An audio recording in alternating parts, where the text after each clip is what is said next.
ఉన్నారు కాబట్టి నిన్న నేను అవాయిడ్ 2 కూరలు వద్దు అని కూడా అందుకే నేను అనుకున్నాను.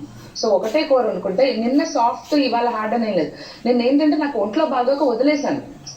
రెండో పూట మీరే చేసుకోండి, నేను చేయలేను అని వదిలేశాను కాబట్టి వాళ్ళు చేసుకున్నారు. ఈ పూట నుంచి నాకు కరెక్ట్ గా నా డ్యూటీ నేను చెయ్యాలి అని నిర్ణయించుకుని నేను కొంచెం స్ట్రిక్ట్ గా ఉండడం జరిగింది. సో అదే నేను జస్ట్ మనకు మనం అనుకుంది. ఎవరెవరు వాళ్ళు ఇష్టం వచ్చినట్టు ఉంటారు. ఓకే, తప్పులుంటే బిగ్ బాస్ చెప్తాడు, లేకపోతే చీఫ్ చెప్తాడు. No no no no no అందరూ ఇలాగే చేయాలి, అందరూ ఇలా చేయాలి అని చెప్పి నువ్వు ముందుగానే ఫిక్స్ అయిపోవడం అనేది నా ప్రాబ్లం. తను పని చేసేసుకున్న తర్వాత కూడా మళ్ళీ నాకు వెళ్ళి ఏదైనా తినాలనిపిస్తే మళ్ళీ తను ఫీల్ అవుతుంది, నువ్వు ఫీల్ అవుతావు అని చెప్పి నేను కాదు. నా డౌట్ ఆమెకే మాట్లాడాను బిగ్ బాస్ అని చెప్పాడా? Don't control. అదేంటా ఐ ఫీల్ లైక్ ఇది చక్కగా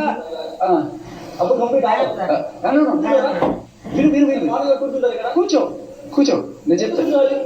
కూర్చోని లేదు పేపర్ ఇస్తాను అంతే.